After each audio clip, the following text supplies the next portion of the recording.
Willkommen beim Meilencoach. Im Rahmen meines Aufenthalts in Tokio habe ich Daniel in der benachbarten Stadt Yokohama besucht, der auch einen YouTube-Kanal für Fans der Luftfahrt unterhält. Er hat nicht nur dazu Interessantes zu berichten, sondern kann uns sehr spannende Einblicke in das Leben in Japan geben, der dort schon fast 40 Jahre lebt. Unter anderem werde ich ihn auch nach den 3 wichtigsten Tipps für Japan-Besucher fragen, die man sich zu Herzen nehmen sollte. Last but not least zeigt er uns auch noch seine bemerkenswerte Sammlung von besonderen Flugzeugmodellen, die er liebevoll restaurieren ließ. Mehr dazu erfahrt ihr jetzt gleich im Interview. Viel Spaß und gute Unterhaltung. Ich bin jetzt in Yokohama angekommen, besuche jetzt gleich den Daniel, auch ein YouTuber, der hier aber schon lange in Japan lebt und mit einer Japanerin verheiratet ist und auch in der Luftfahrtbranche unterwegs ist, sicherlich tolle Tipps für uns alle hat und ja, ich bin schon sehr gespannt, was mich jetzt hier erwarten wird.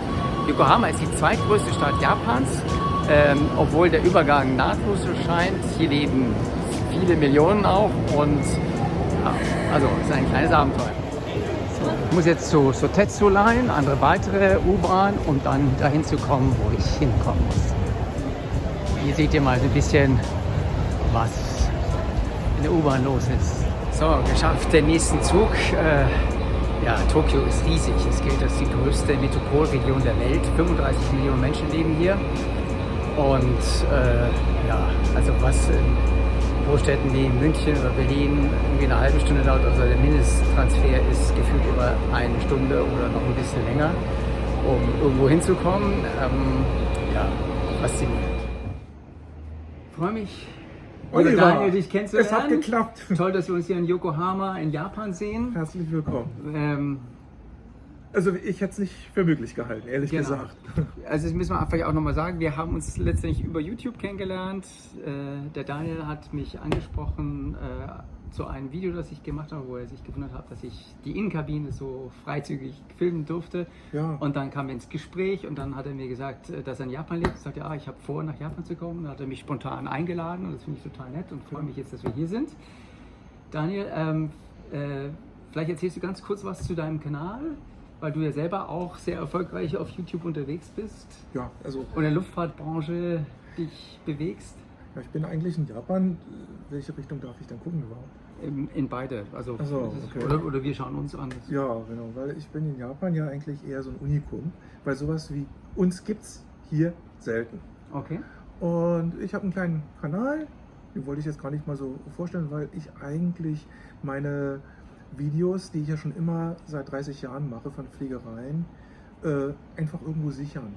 Das war der Hauptgedanke und ich fing an, also mit den alten Fliegern, vor allen Dingen mit sowjetischen Flugzeugen, also sowjetischer Bauart, russischen Fliegern, Antonovs, Tupolevs, Iljuschins. Und das war meine Leidenschaft aus der Kindheit, weil ich bin ja ein eingefleischter Ossi aus Berlin. Okay. Und da flogen immer über unserem Garten rüber, wirklich also in ganz, ganz geringer Höhe, diese alten, richtig lauten Flieger drüber. Und ich bin auch selbst mitgeflogen. Und das war mein Traum dann nach der Wende, diese Schätze, die ja bis zum Schluss jetzt noch geflogen sind, auf Video aufzunehmen, so genau wie möglich. Deswegen hieß mein Kanal früher auch The Sights and Sounds of Historic Aviation. Okay. Und den habe ich jetzt umbenannt. Jetzt ist nur noch auf Aviation. The Sights and Sounds of Aviation, weil Historic ist ja zumindest nach diesem blöden Krieg ja sowieso ad acta gelegt, also nichts mehr mit Historic, es ist alles weg. Okay. Das heißt also, wenn ihr euch interessiert für besondere Flugzeuge, Iljuschins, welche Antonovs, Jakovlevs, Tupolevs. Also Maschinen, die wir bei uns eigentlich gar nicht mehr auf den Flughäfen sehen. Schon lange nicht mehr. Beim Daniel könnt ihr sie sehen. Er hat sie extra aufgesucht, ist nach Russland, sogar nach Nordkorea gereist. Das hat mich sehr beeindruckt. Ja. Also schaut da mal rein und da werdet ihr besondere Sachen sehen. Deine Besonderheit ist auch, dass du den Flug eigentlich gesamt aufnimmst. Ja. Und eigentlich auch nicht groß kommentierst. Na, überhaupt gar nicht kommentiere, sondern ich lasse einfach wirklich diese Musik der Triebwerke laufen und man kann vorspulen, zurückspulen, man kann abstellen, das ist mir völlig egal. Mir sind auch Likes egal, mir sind auch wirklich... Aber du freust dich trotzdem drüber. Ich freue mich schon, aber ich freue mich am meisten über ehrliche Kommentare, die sagen, es ist langweilig, es ist interessant, das und das hätte ich lieber und das würde mich interessieren, weil ich bin wirklich da nicht so darauf angewiesen, sagen wir mal, einen Kanal zu promoten. Es ist im Prinzip ein Geheimtipp. Okay. Das ist ein Geheimtipp wirklich für Liebhaber, die ähnlich getakt sind wie wir. Das sind hauptsächlich dann auch ältere Leute, sagen wir mal, ehemalige Interflug-Crews oder Aeroflot oder Okay. von den, also, oder alte Passagiere oder die das von früher noch kennen, die sagen, Mann, oder jetzt auch wenn du eine DC-10 aufgenommen hast oder eine alte 747 SP und die sagen, Mensch, mein Großvater flog die ja früher noch oder mit der Super Collie. Da kommen so die ganzen Erinnerungen. Die siehst du auch in den Kommentaren bei mir. Diese ganzen Erinnerungen wirklich von seit den 50er Jahren kommen da hoch. Und das ist auch wirklich so eine Schatztruhe, die du gerne heben möchtest. Okay, also das, wie gesagt, Schätze von alten Flugzeugen, speziell auch osteuropäische. Weil der Sound ist weg. Wenn du heute gibt es Millionen Fotos, aber man kann sich dazu keinen Sound vorstellen. Ja, es ist genauso, wenn du einen Menschen auf einer Fotografie siehst, du aber die Stimme nicht kennst. Und das ist das, was ich irgendwie noch ein bisschen konservieren wollte. Okay, also ich glaube, das ist dir auch gut gelungen. Beim Meilencoach geht es um andere Themen. Ja. Da geht es einerseits natürlich um das smarte Sammeln von Meilen und Punkten. Das fand ich auch super interessant. Ich bin einfach auf deinen Kanal gestoßen, wenn ich das mal so sagen darf. Okay. Weil es fing tatsächlich mit der Filmerei an. Und ich meine, Mensch, der nimmt ja Sachen auf. Da würde ich mich ja wirklich jetzt kaum noch trauen, weil du ja sofort zurückgepfiffen wirst, wirklich von den Crews und sowas. Und da habe ich gesagt, Also Mensch, vielleicht habe ich da auch Glück gehabt. Ich frage oft auch gar nicht so groß. Oder Aha. manchmal, wenn ich merke, dass Interessant. ein nettes Gespräch entsteht mit Ja. einem Mitglied der Crew, dann ergibt sich das plötzlich, dass ich dann auch mehr filmen darf. Aber letztendlich filme ich viel von meinem Platz aus. Wenn ich dann letztendlich eben auch Flugberichte, Flight Reports mache. Genau. Und so hat sich auch mein Interesse für deinen Kanal entwickelt. Okay. Weil ich habe dann reingeguckt, ich habe mehr geguckt und das macht ein bisschen süchtig, muss ich ganz ehrlich sagen. Also das Also es macht sehr. wirklich Also süchtig. mir geht es eigentlich auch darum, authentisch und ehrliche Ja. Meinungen zu geben. Ja. Wenn was gut ist, sage ich es auch. Wenn was nicht gut ist, sage ich es auch. Das Aber kommt total ich bin rüber. kein Basher. Nö. Und ich habe es auch nicht nötig, jetzt irgendjemanden schlecht zu machen oder jemanden über den grünen Klee zu loben. Sondern wenn ich ein gutes Erlebnis habe, sage ich das. Und wenn es nicht so gut ist, sage ich es auch. Also, und wieso auch nicht. So soll's sein. Und die dritte Sache ist, dass ich eben auch in besondere Länder reise. Ja. Ich habe eine Kolumbien-Serie gemacht und jetzt bin ich Japan, werde eine Japan-Serie machen. Freue mich, dass wir hier sind. Und du bist das erste Mal in Japan, sagst du? Ich bin mir. zum allerersten Mal in Japan. Und vielleicht auch für deine Zuschauer. Ja. Also dieser Mensch, ja, der schnappt sich Google Maps und der ist noch niemals in diesem Land gewesen und der navigiert sich durch das Häusermeer. Also wirklich auf die Sekunde genau gehe ich den Berg hoch und da steht er. Ja, Na gut, also Respekt, die Jüngeren muss ich unter uns sagen. wird das nicht so wahnsinnig beeindrucken, weil Nee. Google Maps kann man, und wenn man eine gute SIM-Card hat, dann ist es auch kein Problem. Aber ja, es ist schon, ihr habt ja auch gesehen, ich habe ja ein bisschen gefilmt, was an den Bahnhöfen los ist. Und es ist hauptsächlich alles eben auf Japanisch. Also man findet ein bisschen mal was Englisches. Aber es ist alles machbar und gut zu schaffen und die Japaner sind unglaublich zivilisiert und freundlich. Also das Du ist befindest dich in einem Land, wo du dem Taxifahrer auf Japanisch Instruktionen geben musst, trotz GPS, echt wie er wohin kommt. tatsächlich. Also Und es ist nicht du die Pflicht des Taxifahrers. Nein, Okay. nein, aber er hat sein GPS, aber manchmal gibt es hier Ecken, die sind nicht ausgeleuchtet. Ja. Ne, auf Google Maps und sowas Wahnsinn. alles. Aber wie du das geschafft hast, ist Ja. Wetter. Also Respekt. Okay, danke schön. Respekt. Dankeschön. Du hast ein gutes Stichwort genannt. In Japan sind Dinge laufen anders als natürlich in Deutschland oder in der Schweiz oder in Österreich. Wie lange lebst du schon in Japan? Also mit 15-jähriger Unterbrechung in Deutschland seit 1987 eigentlich, aber eben mit Unterbrechung. Okay. Aber im Grunde kenne ich das Land seit jetzt fast einer dritten Generation schon. Okay. Also wo die Leute das sagen. Du bist auch hier verheiratet, du hast Ja. 2 Kinder, habe ich Eine. verstanden? Eine Tochter. Also mich eingeschlossen 2. Okay. Und bin du das lebst große Kind. Hast du schon immer in Yokohama gelebt? Nein, oder? nein. Also Also auch wir haben früher bei den Schwiegereltern noch gelebt. Okay. In Funabashi, das ist zwischen Narita und Tokio. Das ist auch eine Großstadt von 600.000 Einwohnern. Und dann sind wir, nach der Schwiegervater gestorben ist quasi, mussten wir dort raus. Und wir haben uns dann hier was gesucht und gefunden, weil ich musste ja auch pendeln zu meinem Arbeitsplatz. Okay. Flughafen Haneda. Wie ist es für einen Deutschen in Japan zu leben? Ich glaube, das ist ja eine ganz, ganz andere Kultur mit ganz anderer Geschichte, andere Religion etc. Wie schwer war es für dich, dich hier Ja, einzuleben. Gut, das ist jetzt ein bisschen unfair, wenn ich jetzt sage, ich habe es ja studiert früher. Ich habe ja Japanologie studiert. Das wusste ich nicht. Ich kann mit der Sprache ja umgehen. Also das ist jetzt für mich jetzt kein Rocket Science. Es ist auch Du wirklich, konntest schon Japanisch, als du hierher kamst. ja, aber ich meine, klar, es ist für mich irgendwo keine Schwierigkeit zu lesen, zu schreiben und mich hier zu bewegen. Okay. Aber es ist auch für andere, ist es auch nicht mehr so wahnsinnig schwierig. Was ist der große Unterschied? Es kommt immer darauf an, ob du als junger Mensch hierher kommst und hier wirklich arbeiten möchtest und auf Gehalt angewiesen bist. Es ist sehr schwierig, Okay. weil das Land befindet sich wirklich in einem wirtschaftlichen Niedergang, das muss man ganz klar sagen. Es ist ein Paradies für Menschen, die, sagen wir mal, Geld gespart haben und die jetzt, sagen wir mal, aus dieser toxischen Tretmühle des Arbeitslebens aussteigen. Also Arbeitsleben hier ist toxisch. Ja. Also weil auch die wenn Firma du- ist alles, man gibt 150%? Nein. Was ist das Toxische? Überhaupt nicht. Das Toxische ist, dass das Arbeitsleben anders organisiert ist. Es wird nicht redundant geplant. Es ist einfach, es hängt alles an dir. Okay. Das heißt also, du kannst dir deswegen keinen Urlaub nehmen, nicht weil der böse Chef sagt, nein, du darfst keinen Urlaub nehmen und die anderen machen es auch nicht, sondern einfach, weil dein Business dann halt eben leidet drunter.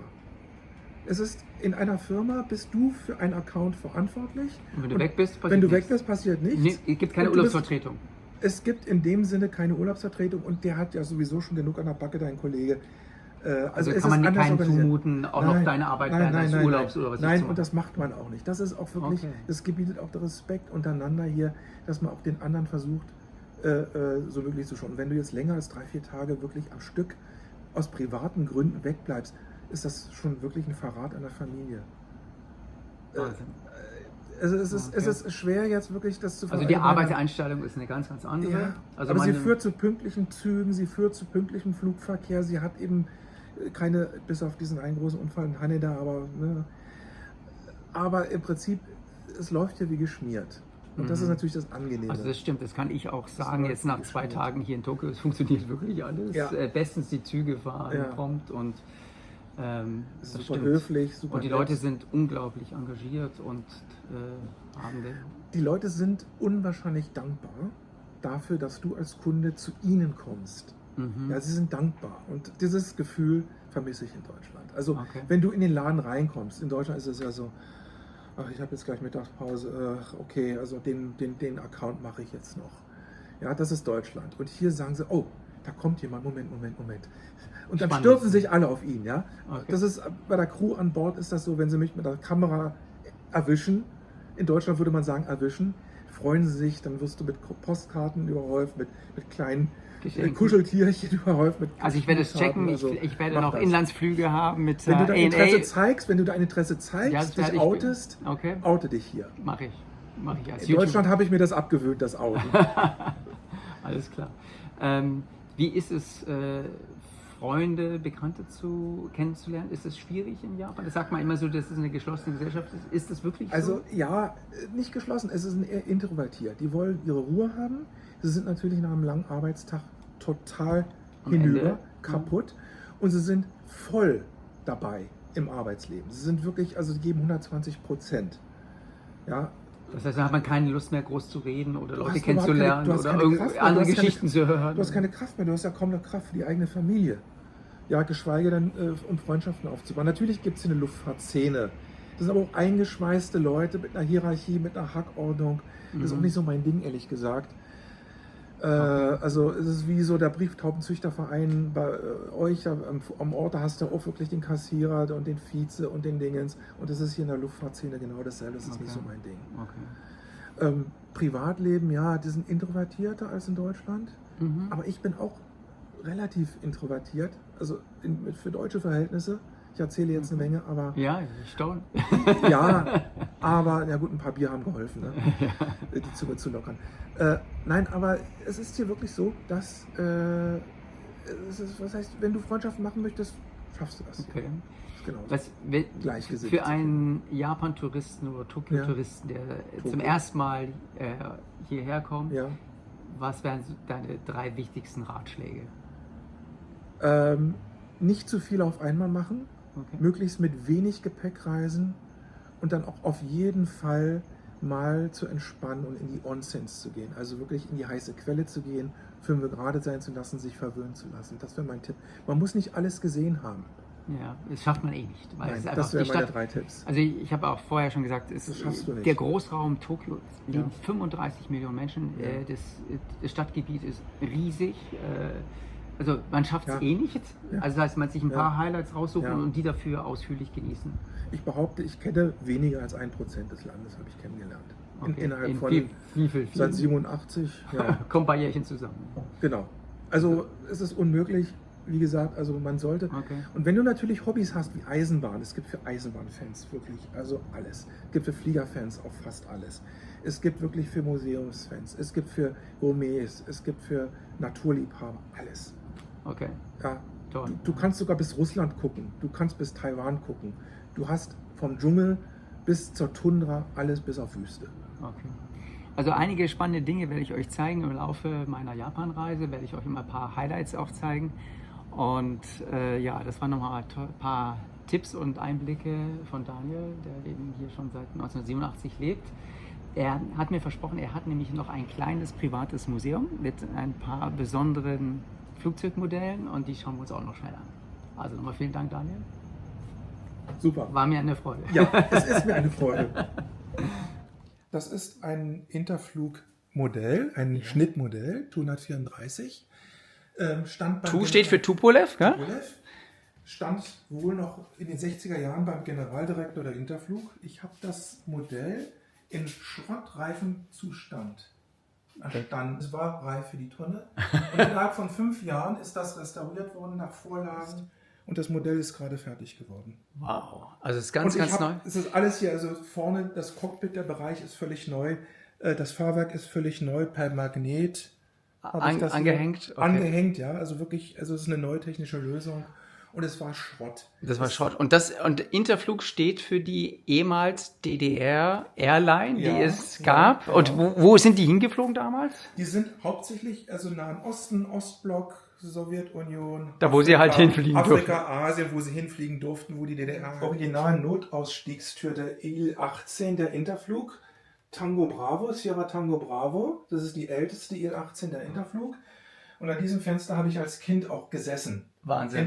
In dem Flieger von Prag nach Berlin. 2 Il-Jushin 62 der polnischen LOT. Okay. In alter und in neuer Bemalung erstanden auf eBay und auch komplett restauriert, komplett nochmal neu lackieren lassen. Toll. Die schauen aus, als ob sie aus dem ehemaligen Airline-Büro wären, oder? Richtig. Sind sie auch So wahrscheinlich. ist es. Die sind alle aus den Airline-Büros. Hier eine ganz alte Lufthansa. Ja, Maschine. DDR-Lufthansa, Vorläufer der Interflug vor dem Namensstreit. Das Modell war eigentlich ein Trainingsmodell in der Lehrwerkstatt der Interflug. Ich habe das auch übernommen und komplett nochmal neu aufsetzen lassen. Also da ist fast alles neu. Und da hinten, was haben wir Das da ist eine Antonov 12. Ein Frachtflugzeug? Ein Frachtflugzeug aus der Ukraine, Maßstab 1:50 und sehr, sehr schwer. Also massiv Holzbau. Toll. Also das ist Daniels kleines Ja, oben geht's weiter. Museum. Oh, es geht noch weiter. Ja, ja. Okay. Originalmodelle des Flugzeugwerks Antonov und da hinten die Tupolev 104 ganz links und rechts die Tupolev 110 der Roten Armee. Der Roten Armee. Genau. Und Ja. ganz links vorne ist die Antonov 30 der Aeroflot und rechts davon ist die Antonov 24 der Kubaner. Nach einer langen Rückfahrt habe ich den Tag bei einem leckeren Abendessen und einem paar Bier ausklingen lassen. Mehr zu Japan und meinen Eindrücken demnächst hier auf meinem Kanal. Viel Spaß und auf bald!